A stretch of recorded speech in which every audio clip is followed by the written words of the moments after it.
ফুটবলের সব খবরাখবর সবার আগে পেতে এখনই সাবস্ক্রাইব করুন এবং বেল বাটনে প্রেস করুন।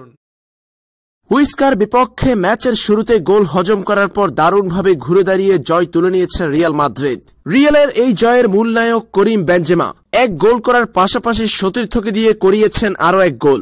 সান্তিয়াগো বার্নাবিউতে রোববার রাতে হুইস্কার বিপক্ষে ৩-২ গোলের জয় পেয়েছে রিয়াল মাদ্রিদ। প্রথমবারের মতো লা লিগায় উঠে আসা দলটির মাঠে গত ডিসেম্বরে গ্যারাথ বেলের একমাত্র গোলে জিতেছিল রিয়াল মাদ্রিদ এই ম্যাচের শুরুতেই ৩ মিনিটের মাথায় গোল হজম করে। এরপর ২৫ মিনিটের মাথায় স্কোর গোলের সমতায় ফিরে জেনেদিন জিদানের দল। এক গোলের সমতায় শেষ হয় প্রথমার্ধ। ম্যাচের ৭১% বল দখলে রাখা রিয়াল মাদ্রিদ দ্বিতীয়ার্ধে ৬২তম মিনিটের সময় এগিয়ে যায়। এ সময় করিম বেনজেমার বাড়ানো বল থেকে গোল করেন সেবায়োস।